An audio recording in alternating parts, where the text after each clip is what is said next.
คนที่มีชีวิตหรือว่าสมบูรณ์ที่สุดคือคนบ่เป็นโรคมีสุขภาพร่างกายแข็งแรงกับคนบ่มีหนี้เนาะ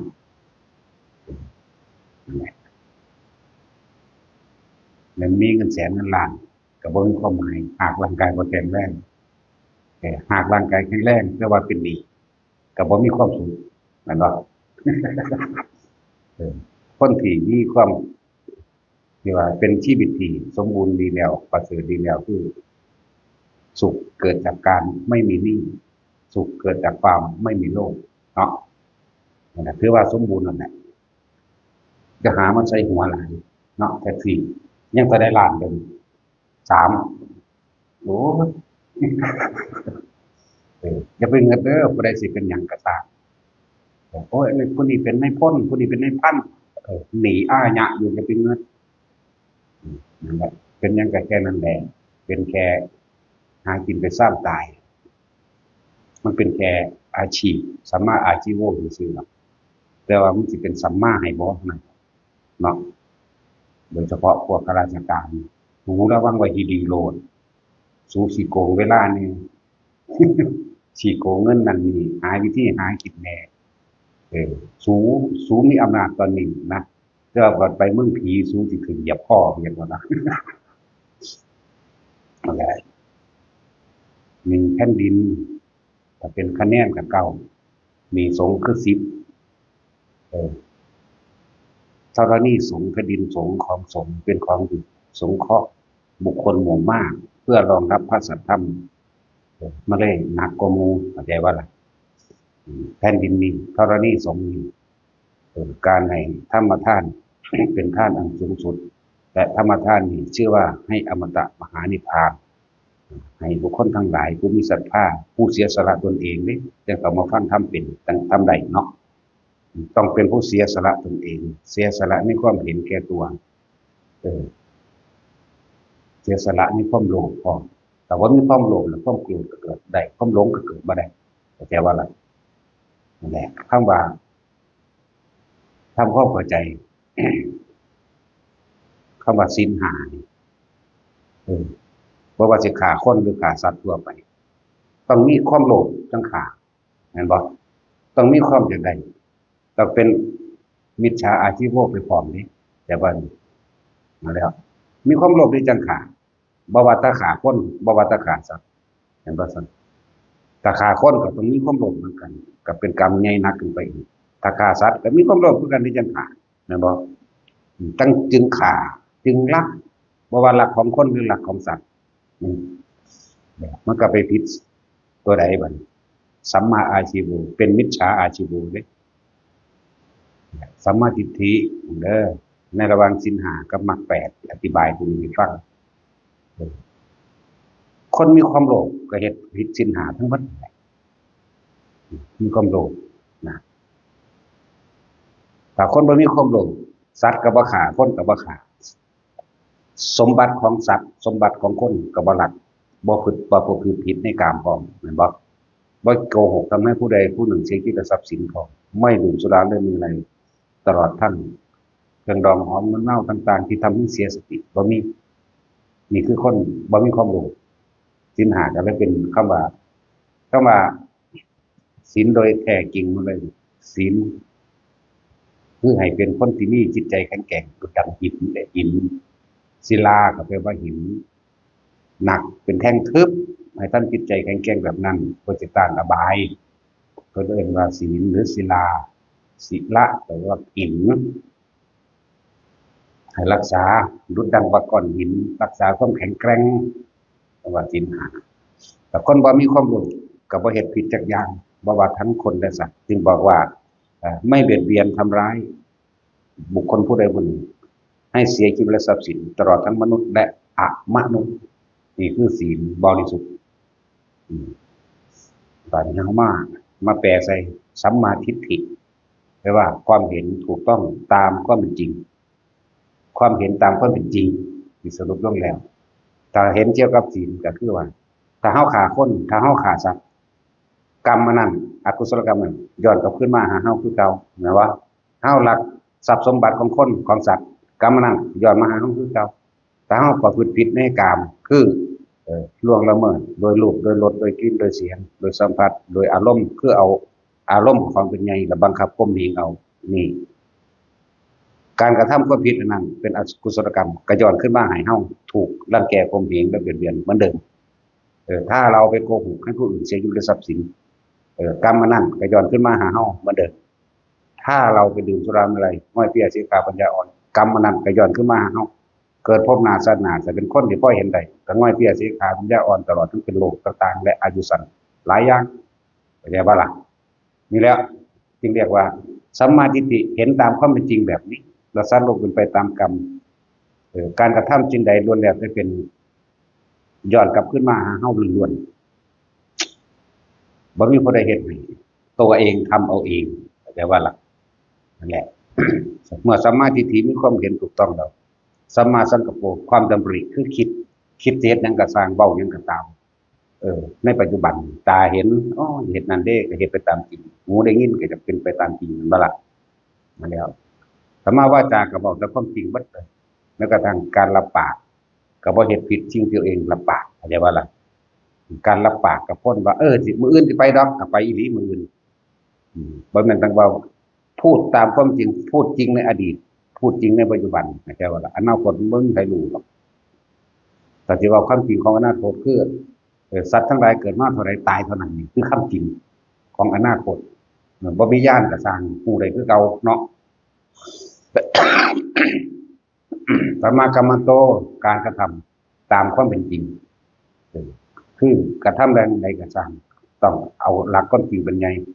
ก็หัวหน้ามันคือหยังสัมมาทิฏฐินั่นว่าความเห็นถูกต้องตามความเป็นจริงกัมมันโตสัมมาอาชีโว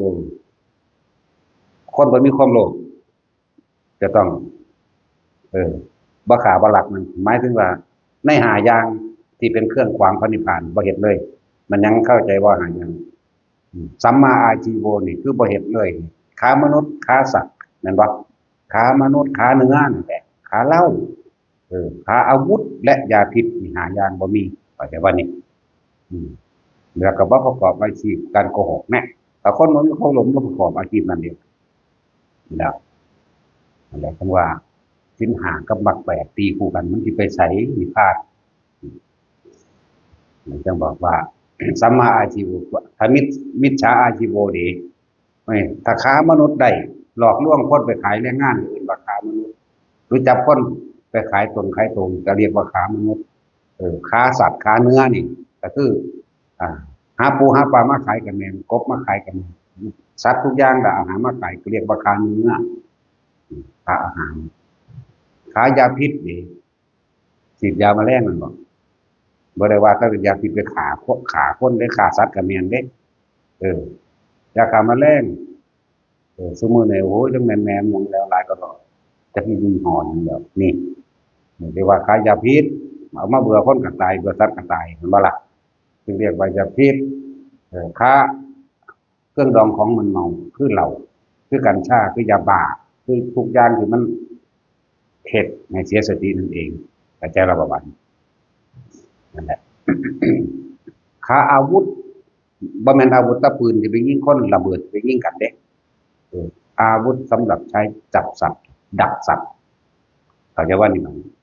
นั่นแหละแต่ว่าจึงจะเป็นสัมมาอาชีโวสัมมาอาชีโวสัมมาวายามงความเพียรชอบตามความเป็นจริงเพียรพยายามเห็นหยังก็สร้างคือหลักความจริงเอาไว้เข้าใจว่านี่สัมมาสติเป็นการทบทวนระลึกนี่คำว่าสัมมาสติคือเป็นการทบทวนระลึกนึกถึงความสิ่งนี้ควรสิ่งนี้ไม่ควรมีประโยชน์มากมีประโยชน์น้อยมีโทษหรือไม่มีโทษถ้าคนมันบ่มีความโลภแล้วบ่มีปัญหาหลายคนอาจจะว่าท่านเข้าใจคำว่าโลภกับคำว่าสัมมาอาชีวะต่างกันแบบใดโลภคือการทำร้ายเบียดเบียนให้ผู้ใดผู้หนึ่งเสียชีวิตและทรัพย์สินตลอดทั้งคนและสัตว์จึงมีการฆ่าลักประพฤติผิดในกามโกหกให้ผู้อื่นผู้ใดผู้หนึ่งเสียชีวิตและทรัพย์สินทั้งคนและสัตว์และดื่มสุราเมลัยนี่อันนี้เรียกว่ามาจากความโลภ แม่นภาษาโลกสิเข้าใจว่าบ่ผิดกฎหมายนั่นนะ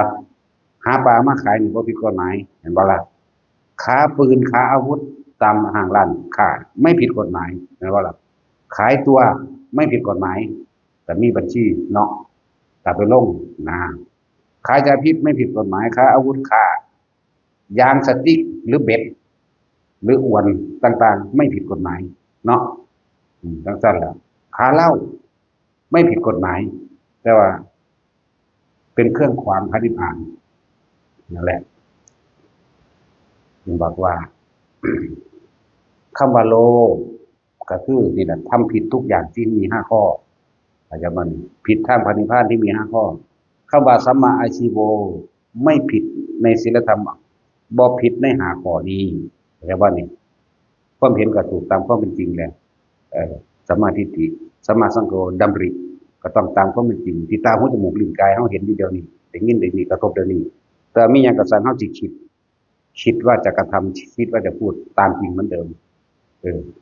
สัมมาทิฏฐิสัมมาสังโฆสัมมาวาจาเว้ากับความจริงเบิดเว้าความจริงเบิดทุกอย่างว่าอนาคตหรือปัจจุบันนะจ๊ะบอกความจริงเบิดแม้กระทั่งการรับปากจากบ่รับปากคนนั้นคนนี้เป็นคนที่มีสัจจะคือว่าตามจริงว่าบ่ได้คือบ่ได้ได้คือได้ไปคือไปบ่ไปคือบ่ไปนั่นสัมมาวาจากัมมันโตคือการกระทำกัมมะกัมมังกัมมันเรื่องกัมมันโตการกระทำของตนเองแต่ก็ตามความจริงว่าเนี่ยนี่เป็นสัมมาอาชีโวตัวนี้กับเลี้ยงชีพแล้วก็สุจริตอะไรวันนี้คำว่าสุจริตต้องบริสุทธิ์ต้องบ่มีการเบียดเบียนทำลายผู้ใดผู้หนึ่งเสียชีวิตทรัพย์สินทั้งคนละสัตว์ถ้าเจ้าเข้าไปลักของสัตว์มีบ่เข้าใจว่าคำว่าเป็นลักเอาของสัตว์บ่ได้ว่าแต่ลักของคนเด้ไปแง่วไข่มดแดงมันกับสมบัติมันเด้เนาะอย่าเข้าใจแต่ว่าสัตว์ที่มีเงินมีทองเป็นหลักเอาเด้ไปทำลายหั่งมันดิเงื่อนมันเด้น่ะคือยังหั่งนกนั่งแอ่นอยู่เนาะเป็นแนวว่าสัตว์เงื่อนมันเด้เงื่อนแตนเด้นั่นเงื่อนตอเด้นั่นก็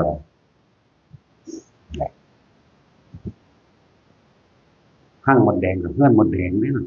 นั่นแหละสมบัติมันก็ดีนั่นจังว่าฟังดีๆเด้อทบทวนเข้าใจเอาคนที่มีสุจริตอยู่แล้วเขาจะบ่เฮ็ดแนวนี้แต่คำว่าเลี้ยงชีพโดยสุจริตนี่เรียกว่าสัมมาอาชีวะสิบ่ทำร้ายเบียดเบียนให้ผู้ใดผู้หนึ่งเสียชีวิตทรัพย์สินตลอดทั้งมนุษย์และอมนุษย์เรียกว่าอมนุษย์กับสัตว์เดรัจฉานที่เฮาเข้าใจว่าแยกว่าเจ้าของเหนือเขาบ่แม่นเด้อเพราะปานกันเบิดนอกจากผู้ประพฤติธรรมเท่านั้นจึงจะแยกความเป็นสัตว์ออกมามีมากมีน้อยเพียงใดโสดาบันมีความเป็นสัตว์75%ขาดแต่ความเป็นนั่นแล้ว25%สกิทาคา50%อนาคา75%อรหันต์เบิดความเป็นสัตว์บ่เป็นสัตว์บ่เป็นคนบ่เป็นมนุษย์บ่เป็นหยังเช่นนั้นแหละแยกแยะเอาเด้อบาดนี้ถ้าบ่เฮ็ดสิได้กินบ่ถ้าบ่ฆ่าสิได้กินบ่ข้าว่าพวกเจ้าแยกแยะบ่ทันได้เป็นเพราะว่าหยังพวกเจ้าบ่ทันได้มีบารมีพอสิมีคือพวกเจ้าขาดการให้ทานขาดการรักษาศีลหรือขาดบารมี10ที่ยังบ่ทันได้สมบูรณ์ผู้ที่เขามีบารมี10มีทานศีลมีเนกขมะปัญญาวิริยะขันติสัจจะวิธานเมตตาจนถึงสุดท้ายลงสู่อุเบกขาบริบูรณ์แล้วอาชีพเขาก็บ่ได้ไปทางมิจฉาอาชีวะนั่นเองแต่ว่าล่ะเขาก็จะไปเกิดในตระกูลคนรวยตระกูลกษัตริย์ตระกูลมหาเศรษฐีแล้วเขาสิบ่ฆ่าสัตว์นี่มันจะเป็นเองโดยที่เฮาสร้างไว้ตั้งแต่อดีตเด้อเฮาสร้างไว้คือพระแต่เป็นคนธรรมดาคือพระยะสะจังซี่แหมพระยะสะก็บ่ได้ฆ่าหยังนี่ล่ะบ่ประพฤติผิดนี่ล่ะคือสมบูรณ์แล้วรอเวลาเดียวคือการได้ยินได้ฟังธรรมปัวเลยบรรลุจังก็ล่ะก็แบบนั้นแหละบ่ได้ไปลำบากเพราะเขาสร้างไว้พระบุญแล้วคือนางสุชาดานะว่า นางสุชาดาเล่าบรรลุมาแต่ในท้องบรรลุมาแต่ก่อนที่สิเกิดเข้าใจว่าล่ะว่าโสดาบันจักสิบันขันไหนได้บัดบันขันสามบ่หรือบันขันและอีกญาติบันขันสามแสดงว่าต้องเป็นมาตรศาสตร์ที่แล้วแต่พระพุทธเจ้ากัสสปะหรือพุทธะไล่มาหมดแหละจังสิมาเหลือแบบอาจสมมติว่าเพิ่นเกิดกับภาคกะกุสันโธเพิ่นอาจจะเป็นขันสตุคตะปรมะโสดาจังซี่นะ7ชาติหรือไม่เกิน7ชาติหรือกับพระโกนาคมนัสสะเป็นแบบโกลังกุละโสดาไม่เกิน3ชาติจังมหาปกัสสะจังมโคตมะเป็นไม่เกิน3ชาติเพิ่นยังเหลืออีกชาติเดียวเพิ่นก็ไปเกิดเป็นคู่ของพระศิริยะมิตรไตรจากบ่ล่ะก็เป็นสกิค่าได้บัดมาคราวเดียวว่าได้บ่แน่โสดาบันมันมีความแยกค่ายออกมาแบบนี้แยกแบบนี้นั่นแหละจึงบอกว่ามันเป็นสิ่งที่ละเอียดอ่อนอยู่สิไปตัดสินยืนยันเลยทีเดียวก็บ่ได้อีกอย่างหนึงมันเป็นเรื่องของผู้อื่นมันบ่คือเรื่องของเฮาเพิ่นก็ยกตัวอย่างข้อคร่าวๆให้เกิดความเข้าใจให้นัยยะให้ความคิดคำว่านัยยะให้ความเห็น เรื่องของผู้อื่นเฮายืนยันตัดสินบ่ได้เฮายืนยันตัดสินแต่เรื่องของเฮาเองนั่นบ่ล่ะบ่จำเป็นให้ผู้ใดมายืนยันมาตัดสินเฮาดอกนั่นแหละแต่ว่าวิธีการที่ถึงพระนิพพานเร็วเฮาก็ยืนยันให้รู้ว่าอานาปานสติก็สิไปตัดสินว่าผู้นี้ได้โสดาผู้นี้ได้สกิทาคาบ่รู้จักนำอารมณ์ความคิดความรู้สึกของไผของมันนั่นแหละทำความเข้าใจซะสำหรับคำว่า หากินสุจริตกับหากินทุจริตต้องเอาธรรมเด้เข้ามาเอาความจริงที่พระพุทธเจ้าแสดงไว้มาเทียบเอาหรืออริยสงฆ์แสดงไว้หรือพระสงฆ์แสดงไว้ก็ว่าไปบ่ซั้นเฮาสิบ่รู้จักคำว่าแยกแยะอันใดเป็นบุญอันใดเป็นบาปอันใดควรอันใดบ่ควรบ่ฮู้เด้ถ้าเฮาบ่มาฟังนั่นแหละบัดนี้คนที่ถามมานั่นทำความแยบคายซะเด้อแยบคายคือทำความเข้าใจให้มันละเอียดลึกขึ้นในตนเองบ่ต้องเกิดแกล้งสงสัยก้อนซ้ำแล้วซ้ำอีกก็แยกเอาคำว่าสัมมาอาชีโวกับมิจฉาอาชีโวทางโลกมันอย่างหนึ่งเด้เห็นบ่ถ้าคนที่เป็นสัมมาอาชีโวจะไม่ประกอบอาชีพทุจริต5เนาะค้ามนุษย์ตัวคนไปขายแรงงานกินกลางหัวก็เอิ้นว่าค้ามนุษย์บ่แม่นแต่ว่าสิบังคับคนให้ขายตัวแม่นบ่ล่ะบ่แม่นว่าสิไปเอาตับเอาปอดเขาไปขายเด้ค้าเนื้อก็หมายถึงว่าปลากะสร้างกวางกะสร้างเนื้องัวเนื้อควายกะสร้างหรือเป็นกะช่างเข้าใจบ่นี่อันนี้แล้วคิดเอาค้าเครื่องดองของมึนเมาแม่นบ่ล่ะ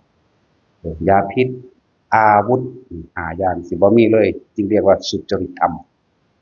สุจริตธรรมสุจริตตามความเป็นจริงซึ่งไม่มีเครื่องกั้นนิพพานจึงเอ่ยว่าสุจริตธรรมคือความจริงเป็นแบบนี้ปลอดจากความเร่าร้อนและกังวลเรียกสุจริตธรรมถ้าไม่สุจริตธรรมก็ต้องมีความเป็นกังวลเป็นธรรมดาเนาะล่ะคือว่าไม่ฆ่าคนแต่ก็ฆ่าสัตว์อยู่ฆ่าเนื้อบ่ล่ะไม่ฆ่าคนไม่ฆ่ามนุษย์แต่ฆ่าเนื้อถ้ามีค้าเนื้อแล้วก็ค้าแรงงานสัตว์พร้อมจากว่าค้าแรงงานสัตว์คือว่าเขาเอาง่วงควายไถนาแท็กซี่เคยไถนาง่วงควายบ่เฮ้ยจังซั่นเด็กน้อยรู้จักขีดแดนหยังมันรู้จักลำบากเนาะค้าแรงงานสัตว์ก็ผิดเด้คือเขารถม้ามาแล่นหาเงินมันบ่เอาหมามาใส่งานดมระเบิดกินเบิดนี่นี่เฮาสิพูดถึงคนที่บริสุทธิ์คำว่าบริสุทธิ์ต้องบ่มีความคิดในเรื่องทำร้ายเบียดเบียนให้ผู้ใดผู้หนึ่งเสียชีวิตทรัพย์สินตลอดทั้งมนุษย์และอมนุษย์คือเว้าร่วมใหญ่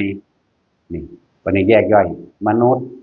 อมนุษย์คือหยังคือหมูหมากาไก่เขาก็บ่เบียดเบียนเขาก็บ่เป็นหลักมันพออมนุษย์อีกประเภทหนึ่งคือพวกเปรตพวกผี หรือภพภูมิต่างๆบางที่รักษาสมบัติมันมีไว้คนที่เก่งกสิณเก่งชาญเก่งอะไรนี้ก็อาจจะไปบังคับข่มเหงเอาของเขาได้แต่บ่ล่ะสมบัติที่นาครักษาไว้สมบัติที่ภูมิลุกขะรักษาไว้ก็เบียดเบียนเอาได้มีเว้าให้มันครบสูตรซื่อๆหรอกตัวเฮาหรือว่าจักหรอกนั่นแหละมันก็มีอยู่ในตำราก็ดีเนาะแยกแยะมันเป็นซะบัดระหว่างสุจริตกับทุจริตเอาธรรมนี่เด้มันเป็นจังแบ่งแยกเอาธรรมมาเป็นเครื่องเปรียบเด้อเฮาต้องฟังอย่างแยบคายอีหลีดิอืมบางพวกนี่เฮ็ดอันนั้นอันนี้ขายอยู่แม่นมาบวชพระสาโกหกคือเก่าทุจริตคือเก่ามันว่าซั่นปั้นรูปพญานาคมาขายทุจริตคือเก่าเนี่ยขนาดมันบวชแล้วก็ยังเฮ็ดจังซี่มันเลวระย่ำกว่าคนธรรมดาอีกแม่นบ่ล่ะคนธรรมดามันคือว่าเป็นอาชีพบ่ได้ฝืนคำสอนพระพุทธเจ้าบ่ได้ทำลายพระวินัยเอาอาชีพเขาดูดวงดูฤกษ์งามยามดีหมอผีหมอหยังก็ตามแม่งดอกนั้นนั่นคือคนธรรมดาเป็นอาชีพเขาคนโง่ก็หากินนำคนที่โง่กว่าเนาะสะเดาะเคราะห์สะเดาะเห็นดูฤกษ์งามยามดีก็เป็นอาชีพเขาเด้มันมีมาแต่ก่อนพุทธเจ้าหรืออาชีพแนวนี้แม่นบ่ล่ะพวกพราหมณ์พวกสำเร็จไตรเพศไตรแปลว่าสามท่องบนท่องจำได้ประกอบพิธีเป็นจากบ่ล่ะแล้วก็ดูฤกษ์งามยามดีเป็นกะเทอนี้หนึงเด้แต่ว่าบ่จริงเด้สิบอกให้นั่นแหละไตรเพศฉะนั้นเครื่องทำมาหากินเขาเนาะแล้วเขาก็เบิดว่าเขาเกิดจากเลือดบริสุทธิ์เจ็ดชั่วโคตรว่าซั่นโคตรพ่อโคตรแม่งที่ทางคนมันก็ไปหาสแตกเอาขาคนนี่เนาะแปลว่าจะจริงเฮาบ่ได้เอาภาพในความหมายของคนตะกี้ก็ตั้งกฎเกณฑ์หรือกฎหมายขึ้นมาเพื่อสิบังคับข่มเหงกันและเอาเปรียบกันดอกนั่นแหละเข้าใจซะเด้อผู้ว่าอยากให้อธิบายทั้งว่ามักมีองค์แปดกับศีลห้าเป็นแบบใดกับคำว่าหากินโดยสุจริตกับทุจริตมันเป็นแบบใดนี่ถ้าจะเอาโดยสุจริตโดยแท้จริงเลยปัดปลอดจากอกุศลทั้งปวงนะเต็มเปี่ยมด้วยกุศลทั้งปวงพร้อมก็คือไม่ทำร้ายเบียดเบียนให้ผู้ใดผู้หนึ่งเสียทรัพย์สินทั้งคนและสัตว์หรือทั้งมนุษย์และอมนุษย์นั่นเองบ่มีนี่คือบ่แม่นความโลภแต่ว่าแม้นว่าจะบ่ทันได้บรรลุหยังก็ตามเข้าใจบ่จะไม่ค้าเครื่องขวางพระนิพพาน5อย่างเข้าใจว่าแท็กซี่มึงเข้าใจบ่นี่อยากรวยอยู่มีความรักอยู่มีความเกลียดมีความโกรธอยู่เป็นธรรมดาอยากว่านี่อยากรวยอยู่แต่ว่าจักไม่ทำผิดในสัมมาอาชีวะเลยคนพวกนี้ฟังธรรมนิดหน่อยบรรลุเข้าใจว่าล่ะคนมีความโลภได้จังฆ่าคนมันฆ่าสัตว์มันลักทรัพย์ของคนมันลักทรัพย์ของสัตว์มันเห็นบ่ประพฤติผิดในกามมันประพฤติโกหกหลอกลวงทั้งผู้ใดผู้หนึ่งเสียชีวิตทั้งคนและสัตว์มันนี่คนมีความโลภอันนี้หากินโดยมีความโลภปนอันนี้หากินโดยสุจริตธรรมปัจจุบันเป็นสัมมาอาชีโวอันพวกนี้เป็นมิจฉาอาชีโวมันต่างกันอยู่อยากรวยเหมือนกันโกรธเกลียดเหมือนกันแล้วพวกนี้นั่นน่ะสิมีความถิ่มเร็วกว่าพวกนี้บ่ถึงพวกอันมีความโลภนี่มิจฉาอาชีโวสัมมาอาชีโวเข้าใจบ่ล่ะแล้วจังซั่นเขาจะเข้าใจตัวนี้นำก็เลยต้องอธิบายให้จักสิว่าละเอียดหรือบ่ละเอียดแล้วเนาะปานนี้แล้วก็เลยแต่บ่เข้าใจก็ตายซะมันจังบ่บาปหลายมันอยู่โดนมันบาปหนักกว่าเก่าอีกปานนี้เลยย่อสั้นสัมมาอาชีโวหากินประกอบด้วยสุจริตธรรมไม่ทำร้ายเบียดเบียนให้ผู้ใดผู้หนึ่งเสียชีวิตและทรัพย์สินตลอดทั้งคนและสัตว์หรือทั้งมนุษย์และอมนุษย์อยากร่ำอยากรวยอยากดีอยากนี่อยากเป็นเหมือนกันแต่ไม่ประกอบอาชีพ5อย่าง วันนี้มิจฉาอาชีโวเออทำร้ายเบียดเบียนให้ผู้ใดผู้หนึ่งเสียชีวิตและทรัพย์สินตลอดทั้งมนุษย์และอมนุษย์นี่เรียกว่าเลี้ยงชีพโดยทุจริตจากบันบ่เป็นนั่นเด้ทั้งว่าทุจริตนี่ต้องเอาถ้ำเข้ามาเป็นเครื่องเทียบเด้อเนี่ยเอานี่ย่นย่อให้เขาสั่นลงแล้ว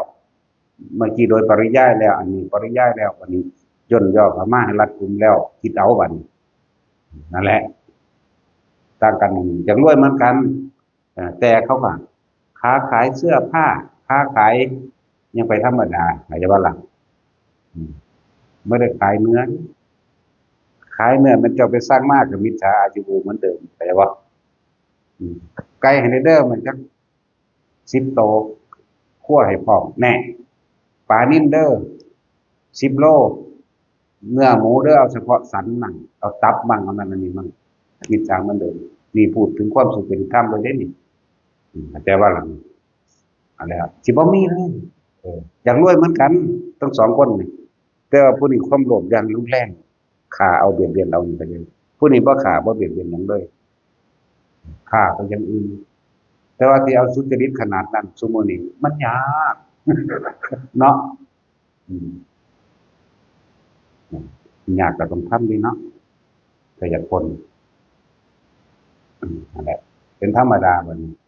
เฮาสิเกิดมามีความสุจริตมาแต่เกิดด้วยกันบ่ได้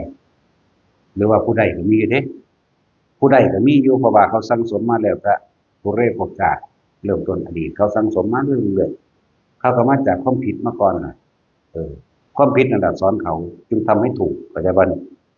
คนเฮามีบทเรียนแล้ว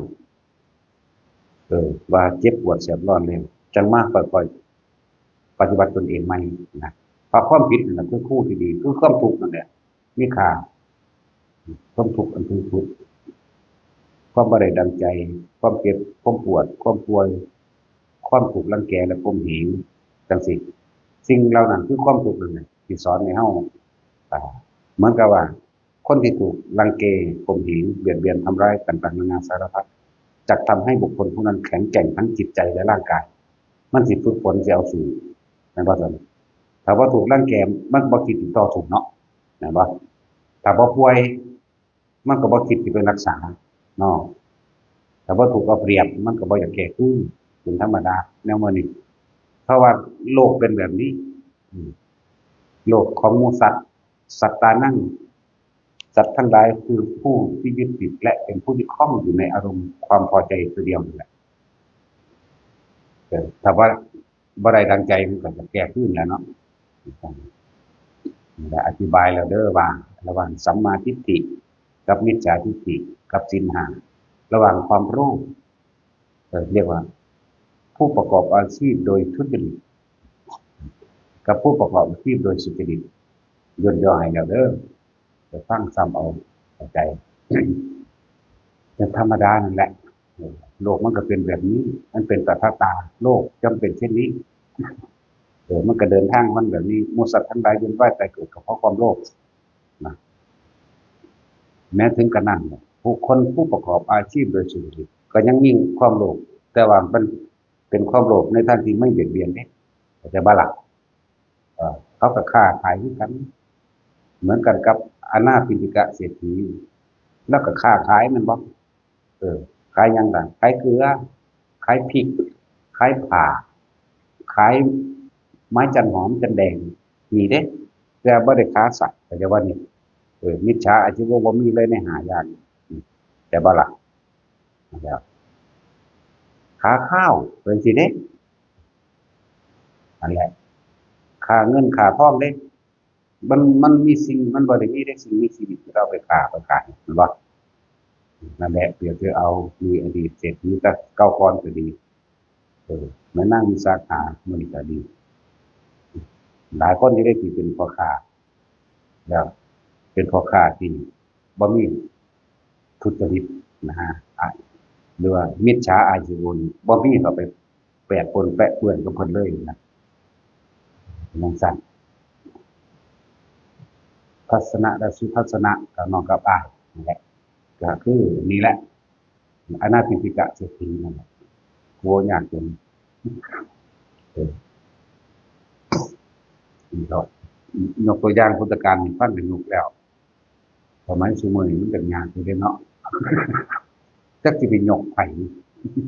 มันก็มีการฆ่ามาก่อนเบิดไปก็ดีเออเป็นธรรมดาอาชีพบางอย่างก็เป็นไปด้วยกรรมให้ผลแก้แค้นให้เอาคืนซึ่งกันและกันอันนี้เป็นคำเทียบซื่อๆเด้อเออเกิดจากเกิดจากกรรมอันเป็นอโหสิกรรมเหมือนกันกับเอ่อพระโมคคัลลานะฆ่าคนพันกว่าคนอืมฆ่าคนพันกว่าคนบัดนี้คนพันกว่าคนก็สิก็ฆ่าเพิ่นมาคือกันแต่ว่าชาตินี้เป็นชาติสุดท้ายเพิ่นแล้วจากว่าพระโมคคัลลาบ่ได้เกิดไปรับกรรมตัวนี้ได้บัดนี้แม่นบ่เป็นจังซั่นล่ะเป็นของบางอย่างกรรมบางอย่างก็เป็นเกิดมาเพื่อที่เอาคืนกันเป็นอโหสิกรรมลักษณะนั้นมันสิเทียบกันเดินแล้ว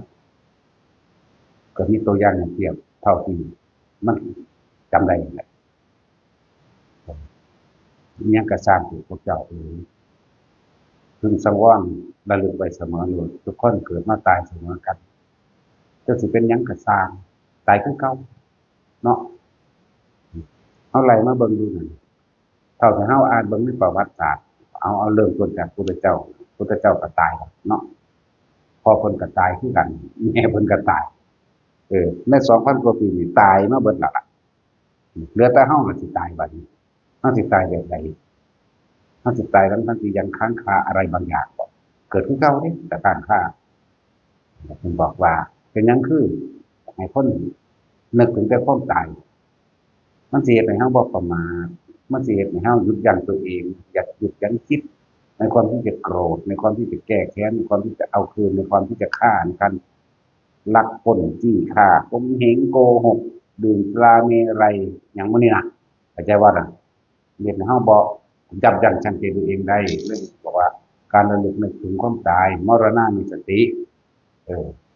นั่นแหละอืมอย่าไปสะอื่นสะออนอย่าไปหลงใหลเมามั่นหลายผู้นั้นเป็นนายร้อยผู้นั้นเป็นนายพันผู้นี้เป็นนายพลเป็นหยังก็สร้างมันเป็นแค่อาชีพและในความทำผิดในอาชีพนั่นนะยิ่งข้าราชการมีความผิดในอาชีพมากเข้าใจว่าล่ะทุจริตในหน้าที่ก่อนโกงเวลาแม้เพียง1 นาทีเจ้าก็ต้องใส่คือเก่าแล้วก็เอาคนของหลวงมาใส่ซึ่งเขาก็ว่าอาสาไปรับใช้งานคำว่าหลวงนี่เป็นโทแทนใส่ของพระเจ้าแผ่นดินเด้อเข้าใจว่าล่ะคำว่าราชการที่รับเข้ามาเนี่ยนะเป็นหูเป็นตาเป็นแขนเป็นขาของพระเจ้าแผ่นดินเด้เนาะเอิ้นว่าหลวงบ่แม่นให้มาเอาเปรียบประชาชนแต่คือเฮาเห็นอยู่ซุมื้อนี้เอ้ยเนาะป่าไม้ก็รักษาไม้ไว้ขายเออต้นย่างใหญ่ปานใดต้นแค้นใหญ่ปานใดต้นหยังก็สร้างถ้ากูเฮ็ดเองบ่ผิดเนาะถ้าประชาชนเฮ็ดพอได้ไปสร้างเรือนผู้ละหลังผู้ละใดสักจักเล็กจักน้อยหรือเอาไปเผาถ่านจับเขาบัดพวกเขาเฮ็ดเองเป็นพันๆซุ่มเนาะเออชาวบ้านเขาเจ้าบ่มีปัญญาตัดปานนั้นเด้อไม้ยาว3 เมตร30 เมตร20-30 เมตรขนใส่รถไปปานนั้นเนาะนั่นแหละนั่นแหละมีความสุจริตในหันคือเก่าบ่บริสุทธิ์ต้องรักษาป่าไม้เนาะรักษาไว้ขายเองเด้อเป็นโครงการรัฐบาลว่าเด้เนาะเออพวกนั้นแหละพวกโกงคักที่สุดจักบ่ล่ะพวกนี้มันจัดสรรปันเงินกันเด้พวกรัฐบาลพวกสสพวกนักการเมืองคือพวกเข้าไปจัดสรรปันเงินเนี่ยเออข้าราชการประจำบ่มีวิธีบริหารจัดการเงินให้มันเกิดประโยชน์กับประชาชนก็เลยเอาพวกคนโกงนี่เข้าไปเนาะจัดสรรปันเอาเงินประชาชนนั่นแหละเงินภาษีนี่แต่ว่าล่ะมันซั่นแหละกรมที่ดินก็เอาเข้ากรมที่ดินเด้เออสปกมื้อนี้ป่าไม้ก็หากินแบบทำทา เออวันนี้แบ่งเป็นสปกแล้ว เออวันนี้เขาไปเรียกว่าโคนต้นไม้ออกอันนั้นอันนี่เพื่อเขาจะไปปรับปรุงเพื่อเป็นที่ปลูกไปปลูกเพื่อเกิดที่ทำกินนั่นสิป่าไม้ก็สลัดเข้าไปเฮ็ดพิษจังสั่นเฮ็ดพิษจังสี่สิยึดขึ้นแบบนั้นแบบนี้เด้หาวิธีหากินได้พวกนี้จากว่าล่ะเออฟังดีๆนะเด้อนี่เป็นเรื่องความจริงของทุกคนพออยู่เด้อนี่จากวันป่าไม้ไผก็สร้าง หรือหน่วยงานใดก็สร้างถ้าว่าไปผิดกฎหมายจังซี่ถ่ายรูปมันไว้เออมันสิเป็นป่าไม้ก็สร้างเป็นสปกสร้างเมื่อทางในหลวงนี่จัดดินถือกินให้กับหมู่เราประชาชนแล้วยึดคืนบ่ได้เออร่วมหัวกันเข้าไปบุกมันโลดถ่ายรูปมันไว้พร้อมเด้อที่เฮาเห็นอยู่นี่น่ะแม้นเฮาก็เจอเองนี่ หากฎหมายออกเอาเองนี่บ่ได้ผ่านรัฐธรรมศาลเด้บ่ได้ผ่านศาลบ่ได้มีคำสั่งศาลบ่ได้มีของคำตำรวจแต่ว่าเขาไปออกเอาเองเขาเฮ็ดเอาเองถ่ายรูปไว้เด้อไว้ก็ดีแฉแม่งเบิดนั่นแหละเนาะเข้าไปร้องเรียนเลยนะหรือสร้างเหตุการณ์ขึ้นมาให้เขาลงมาให้เบิ่งจังได๋ก็ตายแล้วสูสูจะย้านถ้าตายด้วยความถูกต้องอย่างบ่ล่ะนั่นแหละเฮาเห็นอยู่นี่เขาเอารถไปเบิกป่าจำเป็นสปกหมายถึงว่าป่าต้นส้มเราก็จัดที่ต้องกินแล้วจัดให้กำนังนั่นนายนี่แล้วซื้อขายกันได้ก็แล้วกันเป็นจังสิบ่ได้มันซื้อขายมาแตะก่อนพ่อแม่มันเกิดเนาะแม่นบ่ล่ะแต่ซื้อขายบ่ได้มันสิไปจำนำธกสได้จังได๋สปกนั่นเข้าใจบ่ล่ะมันคู่นี่เอาเรื่องของโลกมันว่ามันเป็นเรื่องความจำเป็นของประชาชนแต่ว่าก็เป็นธรรมที่จักเบิ่งเป็นความจริงนั่นแหละ หน่วยงานป่าไม้ก็สร้างหน่วยงานสปกหรือที่ดินเขตใดก็สร้างเขาสิร่วมหัวกันอย่าย้านใบเหลืองนี่ใบรับรองที่ทำกินอยู่นำเฮาจะไปเฮ็ดหยังให้เขาอย่าไปเซ็นหยังให้เขาแม่นเซ็นมันเอาไปก็สร้างมันก็ช่อโกงอยู่แล้วนี่หั่นเขาไปร้องเรียนเลยแต่ว่ามันยึดเออที่จริงถ้าร้องเรียนหัวหน้ามันกินน้ำกันเด้มันทำท่าซื่อๆได้ว่าเดี๋ยวจัดการให้นะดูให้นะหยุดอย่าไปหามัน ไปปปชเลยอย่าบ่นศูนย์ร้องเรียนลงถ้ำหรือปปชเข้าใจบ่ฟังไว้เด้อพวกนั้นอันเขาเฮ็ดเป็นธงเป็นทาเป็นหน้ามาแล้วอันเขาปลูกยางอยู่แล้วแต่ว่าอันกกไม้5ต้น10ต้นที่เขาสิพยายามนี่ทำความสะอาดสิสิปรับดินนั่นน่ะสิไถปลูกนั่นน่ะมาคู่เขาไว้มายึดอันนั้นนี่เขาหาวิธีให้เขาไปเสียเงินเด่นคือเฮาพอนี่เนาะ แม้กระทั่งว่าขุดดินเห็นบ่นี่เฮาถนนเฮาถมถนนหนทางเฮาเฮ็ดหนทางป่าไม้เข้าไปไปเคลียร์เด้อนี่ก็คือไปหาบีบบังคับกินเงินพวกกัน เขาถมดินขนดินขายนั่นน่ะจักว่าล่ะไปเคลียร์เด้อสิท่าอยู่ร้านนั้นร้านนี้เห็นบ่มันคือแล้วเขาบอกตามความจริงเป็นจริงที่เขาเห็นมาได้นี่อย่างว่านี่ที่เขาเจอมาได้นี่ให้ไปเครียดวนไปเครียดอยู่ใส่เครียดร้านอาหารเพราะถ้าเขาวางเห็นงานเห็นหลวงพ่อบ้านตาดเข่งเด้กันโทรไป2เทื่อ3เทื่อทัดสายถึงเบิดหรือว่าเปลี่ยนเบอร์โทรหรือมันยากนั่นแหละอาจารย์ไม่จังกับสร้างเขาหูจักแล้วว่าผู้ใดเป็นผู้โทรเบอร์โทรใดลูกชายเขามีเขาหูจักแล้วแต่ว่าเขาบ่เฮ็ดหยังแต่อันนี้สิเว้ากว้างๆออกไปให้คนทั้งประเทศไทยเฮานี่มันฮู้อย่าย้านเขาบ่ยึดคืนแล้วก็ซื้อขายกันได้แต่บ่ซื้อขายได้มันผิดประกาศไว้ห่าละหม่องเนาะรับซื้อคืนหยังไร่ละ50,000แม่นว่าซั่นมันคือว่าจังซั่นมันจะเอาไปขายมีทุนต่อเด้เข้าใจบ่นี่จังซั่นแหละหาให้นี่เด้อจัก100ไร่เด้เนาะนั่นแหละจังซั่นแหละเดี๋ยวเราเห็นอยู่อันนี้ก็ได้แต่มันสิเขียนกฎหมายออกมาว่าทำให้เนื้อดินเสียผิวดินเสียให้ปรับปรุงเสียให้เฉพาะปลูกของเท่านั้นพูดเขาเฮ็ดบ้านเฮ็ดโรงงานเต็มนี่คือมันสิหาวิธีเจาะเอาเฉพาะคนผู้เดียว2คนเด้ออย่าย้านฟ้องปปชอย่าไปฟ้องหัวหน้าเขาเพราะมันกินนำกันนี่คือความจริง แต่ที่มีหนังสืออันหน่วยงานต่างๆเขาถึงหาวิธีได้ให้รื้อถอนบ้างให้อันนั้นนี่มาคือว่าเขาบอกเรื่องของเขาที่เป็นมาแล้วมันตั้งเลยว่าเป็นตัวอย่างให้ประชาชนทุกคนเข้าใจเด้อเฮาบ่อยากให้ผู้ใดถูกรังแกหรือเบียดเบียนถ่ายรูปไว้มันบอกแนวใดก็ตามอัดคลิปอยากบ่ล่ะมันย่านคือหยังนี่แล้วก็จะไปฟ้องได้หัวหน้ามันจะไปฟ้องทำบุญนั้นฟ้องพุ่นปปชเลยยื่นหนังสือทำเรื่องเลยที่มีบ้านช่วยกันถ้าอยู่บ้านเฮ็ดปกป้องทุกบ้านคนเฮามันเกิดมาหากินซ้ำตายอยู่ซื่อสิมาข่มเหงอีหยังเนาะบ่ให้ขุดหน้าดินทำให้หน้าดินเสียมันสิเขียนไปเบิดบ่ได้บัดนี้หมู่พวกหน่วยงานนี่มันสิเอิ้นออกมาเด้ทำท่าว่าผิดกฎหมายอย่างนั้นอย่างนี้เออมันเขียนขึ้นเอาเองบางมันจะมีไอ้กฎหมายตัวอย่างเด้อที่เว้าให้ฟังพ่อใหญ่อันนั้น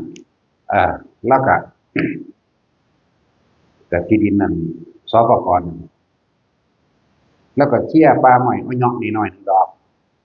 บ่แม่นต้นไม้ใหญ่ก็สร้างสิเป็นหยังก็มันเป็นสปกแบ่งให้ทำกินแล้วเข้าใจบ่ล่ะใหญ่ก็สร้าง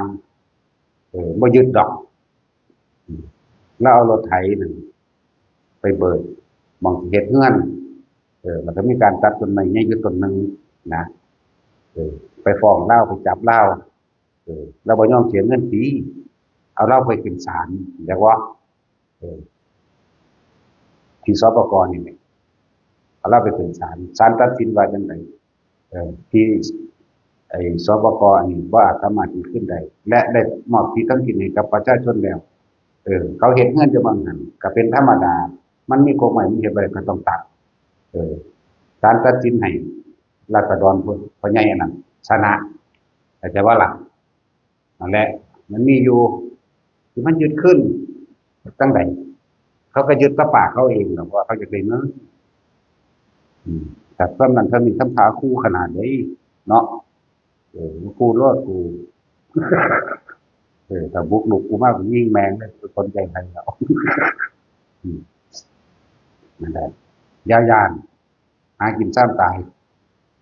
ถ้าตายโดยอุดมคติเป็นตัวอย่างให้คนเอาโลนาเราทั้งโลกมันสร้างคนเอาเปรียบว่ะเฮามีแต่ซอยคนมันสิไปเอาเปรียบคนข้าราชการเฮ็ดง่ายที่สุดเด้อคำว่าข้าราชการเด้อพวกเจ้าอย่าย่านขอให้พวกเจ้าอย่าย่านอย่างเดียวหนึ่งถ้าข้าราชการผิดจากบ่ดำเนินคดีติดคุกหรือเสียเงินหรือให้ออกถ้าข้าราชการถูกย้ายแต่พวกเจ้าอย่าย่านต้องมีใจร่วมกันสมมติว่าเป็นตำรวจก็เข้าไปตีมันในโรงพักเป็นที่ดินก็เข้าไปตบหูมันในที่ดินพังเพิ่งไปโลดเป็นป่าไม้ก็เข้าไปเผาแมงโลดเหมือนกันเข้าใจว่าล่ะเหยียบแมงเลยในแต่ละหม้องเป็นหยังกะสร้างเขาไปลุยสู่คนหลายบ่ได้กฎหมายก็บ่สู่คนหมู่หรอกเพราะกฎหมายทำมาเพื่อเอื้อประโยชน์ให้กับพี่น้องประชาชนเด้อกฎหมายเนี่ยทำมาเพื่อเอื้อประโยชน์หรือทำให้เกิดความเข้าใจกันเป็นข้อบังคับไม่ให้เกิดการทะเลาะเบาะแว้งกันแต่ว่าเขาจะเอาตัวนี้มาเพื่อรังแกข่มเหงเรียกสินทรัพย์จากประชาชนก็เรียกได้ตั้งกับคนถูกจากว่าล่ะส่วนคนรวยบ่กล้าเรียกเด้มันหาให้ซ้ำเนาะถ้าเป็นตำรวจก็ทางบุกตำรวจตีมันในโรงพักนี่แหละถ้าเป็นทหารก็ทหารทหารบ่ค่อยมีวันใดแนวมื้อนี้เนาะให้กำลังใจทหารเขาขันทหารเด้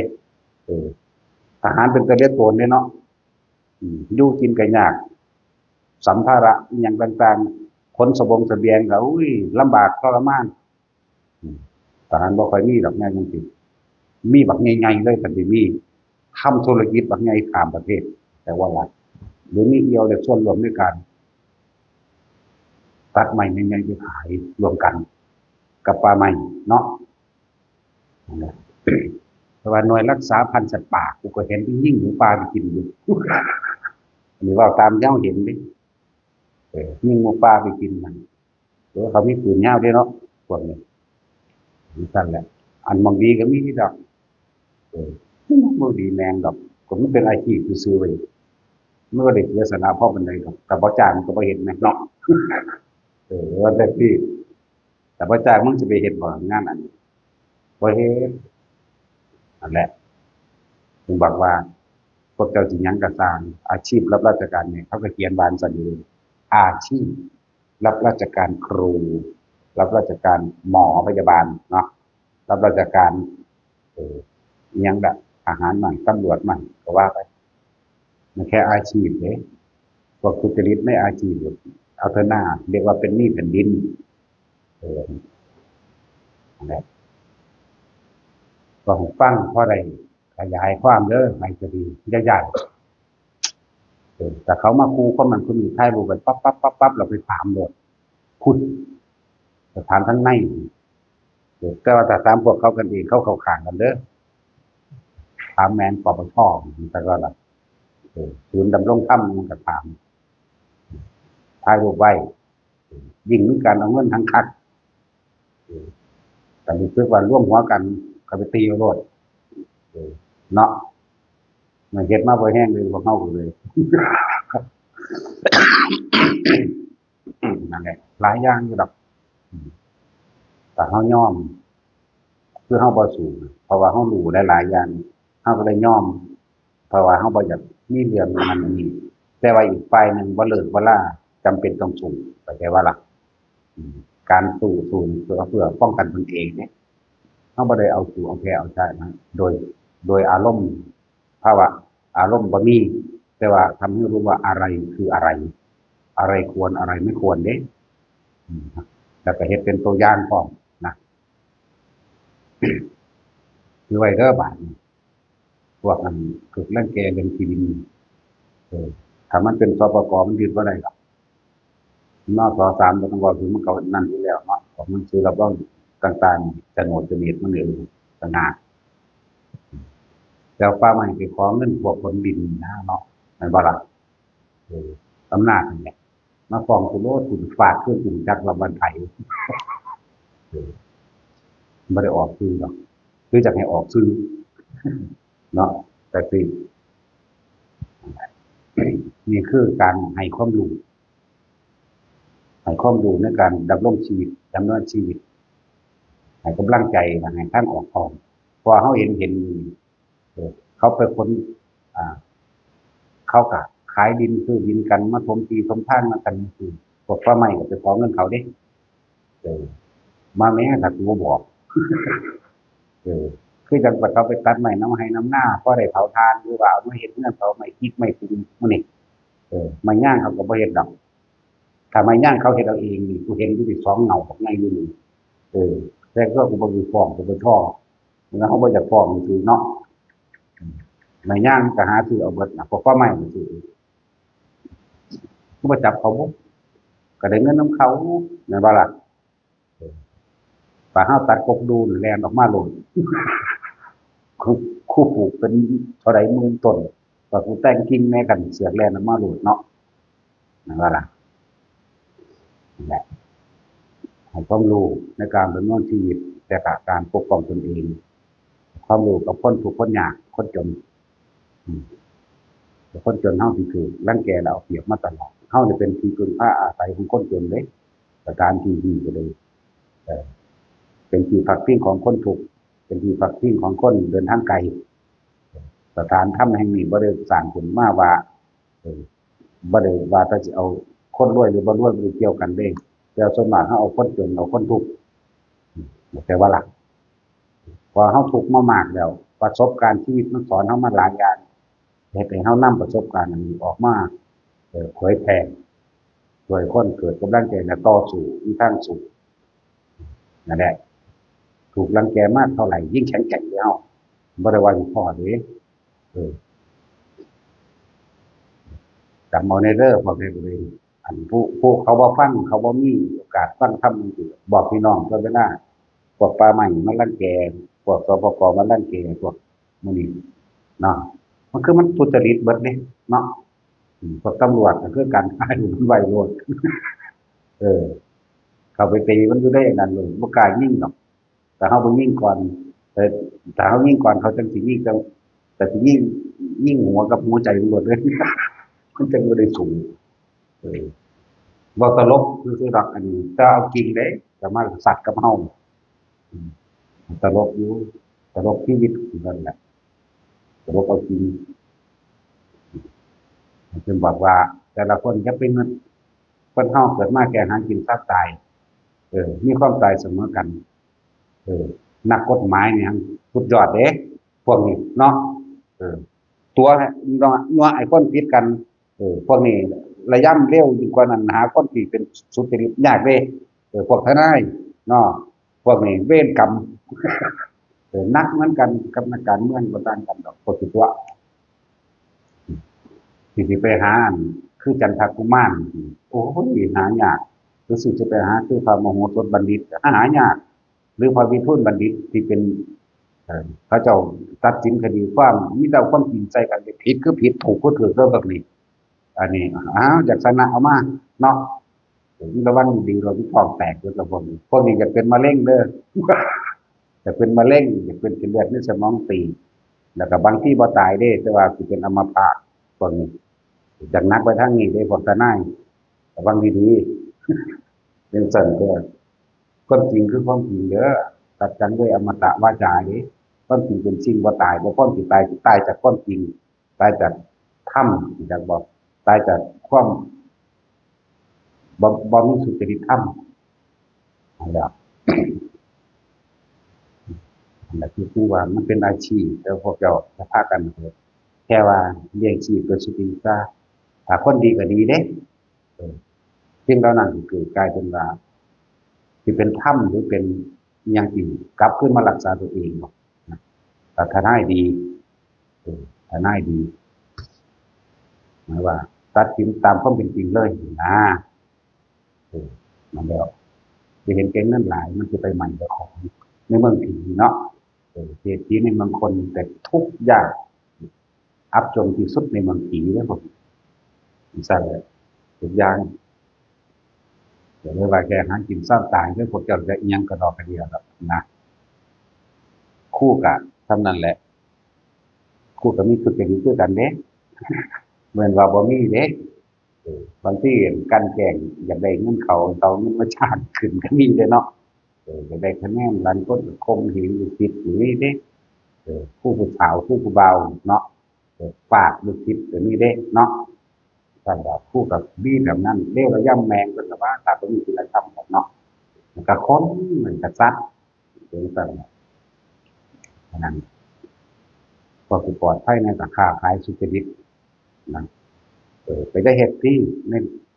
ทุจริตหาในบ้านพระพุทธเจ้าเป็นแบ่งไว้แล้วว่าอาชีพที่เป็นเครื่องขวางพระนิพพานนะหายากนั่นแหละมันเป็นมิจฉาอาชีโวค้ามนุษย์ค้าเนื้อค้าสัตว์นี่แหละค้าเนื้อเลยว่าที่เป็นสัตว์เป็นหรือเนื้อตายอาจจะบ่นี้ค้าอาวุธค้ายาพิษนะนั่นแหละ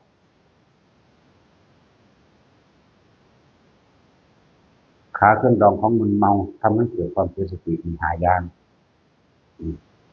ขายเหล้าขายเบียร์แต่ว่าล่ะพวกนี้มีแนวนั่งไว้ให้หูเป็นทำไงด้วยเนาะนั่นแหละที่บูดที่เก่งเล่นเศร้าขายหมดยันสติกเด้อยาสติกก็เป็นอาวุธเด้อที่บอกให้เด้อยิ่งสัตว์คือกันบัดล่ะและหมู่บ้านเนี่ยเบาให้สบายใจมันมีเบาให้นักใจกว่าบาดเนาะแต่เราแต่ที่เป็นนั้นแบบมันคิดกินหาแต่ว่าพวกเจ้าจิตทะลุออกไปบ่ล่ะพวกเจ้าสิสามารถหยุดคิดปรุงแต่งได้ทันทีเลยบ่ล่ะเพราะว่าการทำกรรมสิ่งใดไว้แล้วมันกำลังไว้คือเก่าเนี่ยเป็นห่วงกังวลคือเก่านั่นแหละหรือว่าสิเป็นน้ำกรรมมันเป็นข้อหาช่วงเราต้องอยู่เนาะแล้วเลยเป็นอย่างมีสิบล้านบ่มากก็ถูกด่าเป็นสั่นแหละค้าขายเอากำไรเป็นธรรมดาก็บ่เป็นหยังดอกเพียงแต่ว่านี่หาอย่างอย่าเฮ็ดส่วนมากไหว้เฒ่าแก่ลงงูนี่เศรษฐีพันล้านบุกเดียวเท่านั้นเลยชิบหายเบิดเลยได้อาศัยเขามากินนั่นน่ะคือแบบนี้ เนาะก็เลยว่าแค่หาอยู่ซ้ำตายนี่เด้อได้อีหยังมากมายหลายได้เยอะหลายชีวิตเนาะพระก็บอกแบบพระเด้บอกแบบว่าเอาเห็นไหมบ่ได้เอาไผจะคนคือกันที่บอกว่าบ่เอาเนาะแต่เราแต่ที่บ่ไว้หน้าไผบ่เอาไผแต่ว่าเอาความจริงออกมาเว้านะมีเรื่องของธรรมเรื่องที่จะเฮ็ดให้ไปนิพพานก็แบบนี้เรื่องให้ใช้ชีวิตให้แคล้วคลาดปลอดภัยก็เฮ็ดแบบนี้หรือเวลาถูกรังแกข่มเหงแล้วเอาเปรียบให้เฮ็ดแบบนี้นั่นแหละที่บอกเคล็ดลับของราชการที่ตั้งถ้าเขาผิดดีว่าดีทั้งจำทั้งปรับและได้ออกหมายว่าถ้าเขาถูกย้ายเฉยเพราะว่าอย่างกฎหมาย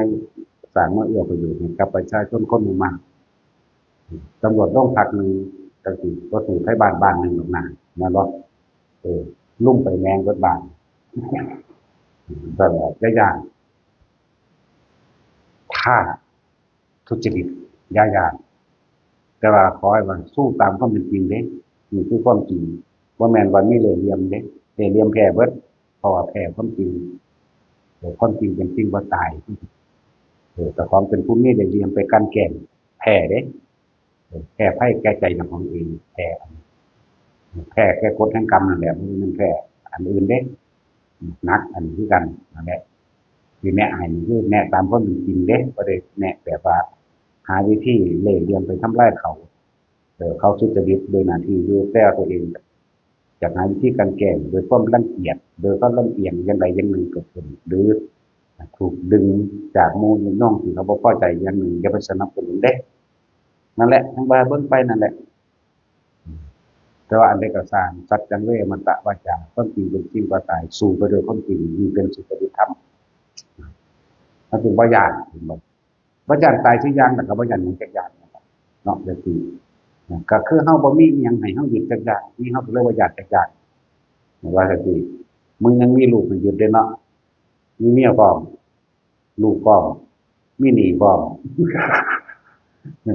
กูบ่มีหยังเด้กูบ่ได้มีลูกมีเมียกูเด้กูมีไผจักคนเด้กูบ่เป็นเจ้าของไผแล้วก็บ่ให้ผู้ใดมาเป็นเจ้าของกูพร้อมเด้เออนั่นแล้วก็สบายทั้งตัวเนาะแต่ที่แม่งก็เล็กกูเบาเลยเออตายทันทีว่าล่ะมึงบ่ได้โอ้ยอันหมูบ่บ่ทันได้ใหญ่อยู่จักสิเป็นเลือดใส่เป็นสิบ่ระวังอันบ่ล่ะยังก็มีก็ลืมคือวีซ่านั่นแหละวีซ่าเพิ่นกำลังเป็นทหารก่อนตำรวจที่พลาดมากกูว่ายันนำใส่บาเรียนอยู่เนาะแล้วก็ตะกี้ยันไปเท่านั้นอยู่เดี๋ยวนี้อุ้ยมาแม่กันบ่ทันจูงแขนแลนแบกใส่บาไปเลยนี่ก็แล้วนั่นแหละนำความจริงหลายๆอย่างถ้ามันคิดออกมันก็เว้าไปแต่ถ้ามันบ่ออกมันก็บ่เว้าเดี๋ยวเราเอาความจริงเขาว่ากันเด้อสำหรับการถูกคนหลายว่าได้หรอกอิหยังก็ดีกฎหมายบางอย่างมันก็เฮ็ดเอาเองบ่ได้เป็นไปตามศาลรัฐธรรมนูญหรือว่าพวกอันเพิ่นตัดสินให้ดอกทั้งว่าเรียกโอนคนทุกข์คนยากเพื่อจะหาเงินมาได้หมื่นสองหมื่นพ่อจะไปปรับว่าสิปลูกนั่นปลูกนี่เขามาหาเรื่องทำท่ามาเออเจ้าตัดไม้ทำลายป่าเด้เจ้านี่ทำเฮ็ดให้นาดินเสียเด้ที่ดินเสียเด้ต้นไม้นี่คุ้มครองเด้นั่นนี่เด้ทั้งแค่หาเรื่องเงินเนาะแต่เขาสร้างโรงงานสร้างได้อยู่แม่นบ่แต่เขาเฮ็ดรีสอร์ทก็เฮ็ดได้อยู่แต่เขาเฮ็ดเรือนแค่หลังเดียวนี่หาเรื่องเขาจนบ่ได้ขึ้นศาลสมน้ำหน้าเขาตัดสินแพ้เออแพ้นี่แพ้ตามความจริงอืมสถานที่ทั้งสิ่งต่างๆนี่เขาเจ้าให้มาแล้วบ่มีสิทธิ์ที่สิยึดคืนเลยยากนี่คือความรู้อันหนึ่งนะบอกว่าการฟังตัวผู้ใดบ่ฟังธรรมก็ย้านแต่บ่มีกินเนาะบ่รู้จักฟังธรรมบ่รู้จักให้ทานเห็นบ่ถูกแล้วเลยถูกตื่นเพราะว่าคนมีธรรมะเฮ็ดให้ชีวิตเปลี่ยนเด้อ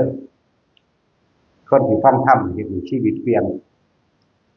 ความคิดจิตที่ยกสูงขึ้นแล้วก็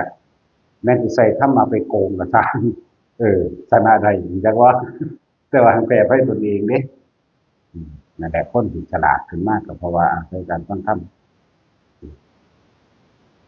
นั้นว่าจะเอาทำไปโกงก็ตามแก้ไขไปตนที่เก่านี่คือความจริงแก้อีกอันนึงด้วยกันว่าพอเข้าวันให้มองเห็นเข้าว่าหากินซ้ำตายซะมันบ่มีอย่างมากมายหรอกชีวิตของเขาเนี่ยเขาถือเป็นทหารตำรวจเขาจะมีแต่ธรรมดาสัตว์เขาก็เจ็บเขาก็ปวดเขาก็ป่วยแล้วเขาก็ตายที่เก่านั่นแหละคนมันคือผมมีธรรมะส่วนมากเปล่าหาแต่เงินเออหาเงินเดือนละนายบันเจ็บใครได้ป่วยมากก็เอาเงินมารักษาเนาะ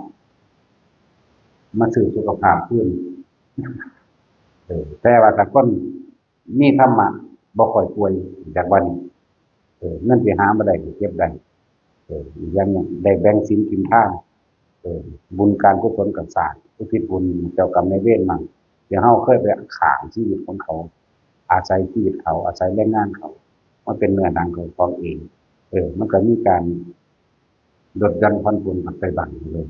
แต่บางคนบ่ได้บ่รู้จักนั่นแหละผมบอกว่าคนมีธรรมะมีทั้งออกทั้งนั้นเปรียบเสมือนว่าขนาดแม่น้ำเขาเฮ็ดเขื่อนกันไว้มันก็ยังไหลหลอดอยู่ได้เนาะมีทั้งออกตลอดแล้วธรรมะที่แท้จริงนั่นอันนี้ที่เฮามีบ่พ้นธรรมชาติความจริงของสัตว์ทั้งหลายที่เกิดขึ้นแล้วเรียกว่าธรรมชาติธรรมชาติคือความจริงธรรมะแปลว่าความจริงชาติหมายถึงว่าชาตะแปลว่าเกิดขึ้นธรรมชาติสัตว์ทั้งหลายที่เกิดขึ้นแล้วที่จะไม่แก่ไม่เจ็บไม่ป่วยไม่ตายไม่มีตะหาตาเป็นเช่นนี้ทั้งหมดเป็นเช่นนี้ทั้งหมดหนีไม่พ้นนี่คือธรรมชาติแท้ที่เขามองข้ามอนิจจังทุกข์อนัตตา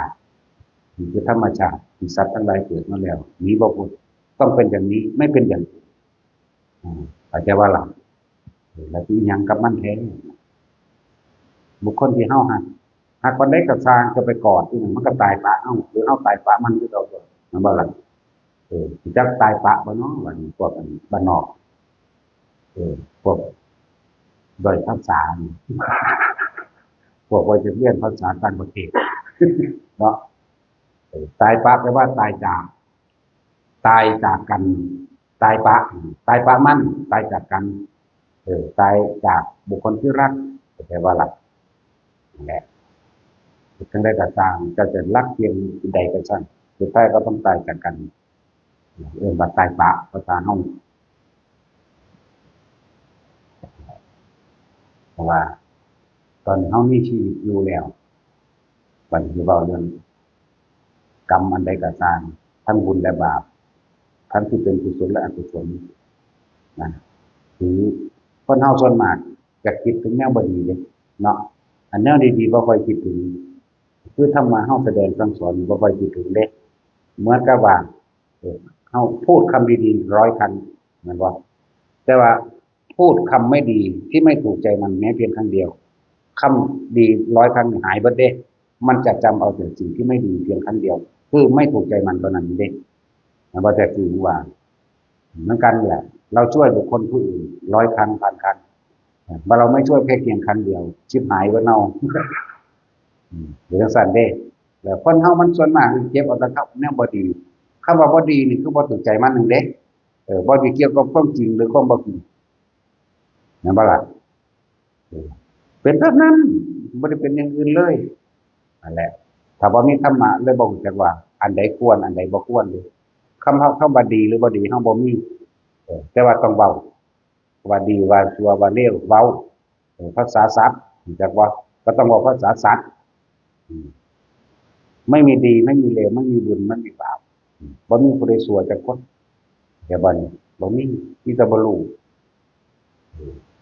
มีแต่อันนี้ควรอันนี้ไม่ควรซื่อเด้แต่ว่าต้องเว้าภาษาศัพท์พอเฮามาอยู่กับสัตว์ เขาก็ต้องเอาภาษาต่างผู้ที่ยังเกี่ยวข้องหรือผู้ยังข้องเกี่ยวอยู่กับอารมณ์พอใจมีเรียกว่าสัตว์อย่างวันผู้ที่มีอาสวะคำว่าอาสวะนั่นแหละยืนยันบ่งบอกเขาเป็นสัตว์มันเกี่ยวของเลยเกี่ยวของข้อมจะไปทางใจตรงเดียวนั่นแหละอาสวะอารมณ์ที่ยังคล้องอยู่ของอยู่สองอย่างมันตัวเนาะพอใจกับบ่พอใจแต่ว่าเท่าย่นลงมาอย่างเดียวว่าคล้องอยู่กับความพอใจเพราะมีความพอใจยึดความพอใจความไม่พอใจแม้นไม่ยึดก็ตั้งจัดได้มาเพราะสองสิ่งนี้คือสิ่งเดียวกันทำให้เกิดเหมือนกันจากบนนั้นดีกับเร็วพอใจไม่พอใจเห็นมันบุญกับบาปติดกันอยู่เด้อความปรารถนาสุขแม้นทุกข์ไม่มีใครปรารถนาแม้นทุกข์นั้นก็จัดได้มาแม้นไม่ปรารถนาเพราะสุขกับทุกข์เป็นของติดกันอยู่บาลักจะได้ให้อยู่เกินอะไรผู้ใดอยากอยู่เกินใดปานกลางใดปฏิญาณมีคนร่วมหายใจของกลางแท้แต่อยู่ในร่มหายใจใดแต่เจ้าที่ทำบาปทำเล่นทำกรรมทั้งใดประชาธิปไตยเข้าแก่ใดโดยธรรมของพระพุทธเจ้านี่คืออานาปานสติจิมบริสุทธิ์กระชั่งเถิดถ้าขณะใดครู่ใดลมหายใจเข้าออกรวมกันเป็นหนึ่งเนี่ยการปิติต้องบอกพร้อมว่าเป็นผู้ทรงฌานเดินทางด้วยลมหายใจเวลานั้นบริสุทธิ์แล้วแม้น1 นาที2 นาที5 นาทีบริสุทธิ์ใน5 นาทีใน1 นาทีใน2 นาทีนั่นแหละศีลคือต้องบ่มีความผิดเบียดเบียนทำร้ายผู้ใดผู้หนึ่งใช้คิดจะตัดสินทั้งมนุษย์และอมนุษย์เด้ปัจจัยว่าเราอุเบกขาจริงๆเด้เฮาเอาตัวบริสุทธิ์เฮาบ่ได้เอาตัวของงดเว้นสมาทานใจวิรัติหรือว่าขอจากพระก็คือให้พระบอกว่าเฮ็ดจังใดรักษาศีลรักษาแบบใดคือเด้สิเป็นวาจากาสัตว์เด้อจะรักของเด้อนั่นเป็นวิธีเพื่อความอยู่ดีเพื่อความอยู่โดยสงบสุขร่วมกันของคนและสัตว์ทั้งหลายเนี่ยเพิ่นบอกบัดนี้ถ้าฮู้จักวิธีแล้วก็ไปเจตนาตั้งใจรักษาเอาถ้ารักษาได้แล้วเป็นบริสุทธิ์แล้วมันก็จะเป็นสมุจเฉทตัดขาดออกจากซึ่งตัดขาดออกจากเจตนาในการที่เบียดเบียนสัตว์แล้วเลิกบริสุทธิ์นะ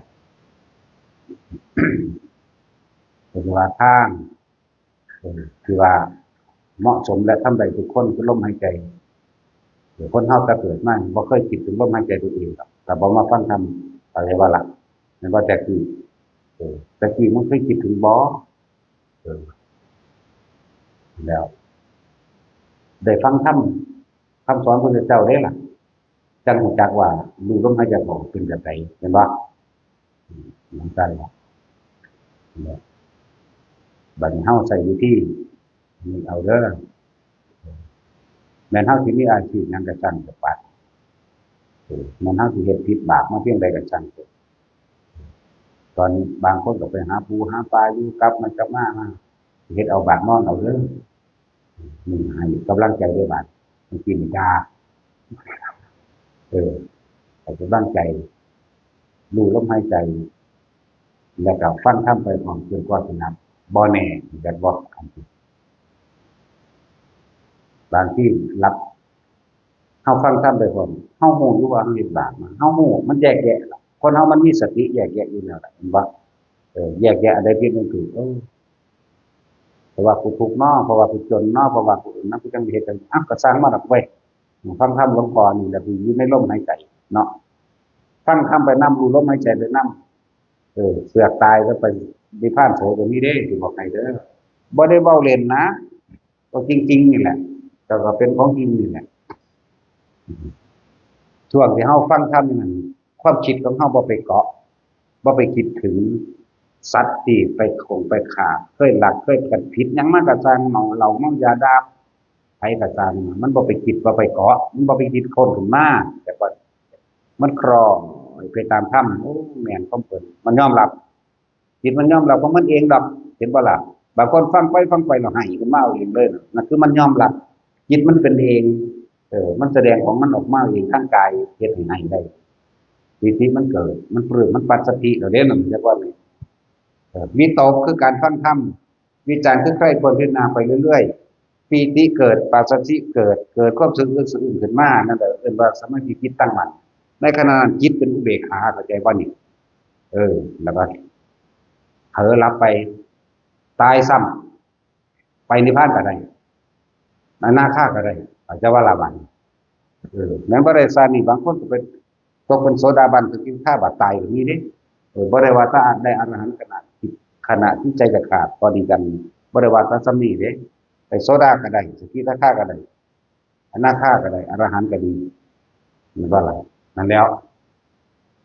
เขาจะว่าความละเอียดจากตัวนี้ขึ้นมาก็คือเขาจะว่าที่จะว่าไม่แน่อาจได้อนาคาหรืออรหันต์ก็แล้วอันนี้เฮาสัตว์เอาเบิดเลยบอกเป็นเบิดนั่นในขณะที่เฮาฟังธรรมทั้งองค์ใดก็ฟังไปเถอะใครควรไปนำเด้มันหูจักแยกแยะเพราะมันอยู่ดอกคนเฮานั่นน่ะแยกแยะเอาเป็นแบบนี้เลยบางทีเห็นบ่ฟังไปขนาดด่าดิกึกเข้าให้ขึ้นมาเลยก็มีแต่ว่านั่นแหละมันปัสสัทธิมันคลายความกังวลมันยอมรับมันก็เป็นสมาธิแล้วมันก็เป็นอุเบกขาของมันเองแต่ว่านี่เนี่ยมันต่างที่ไหนหลักของคนพวกที่เราก็คือว่าหลักผมไม่ได้บอกหลักคนใดบอกพวกมันไม่ได้เรียน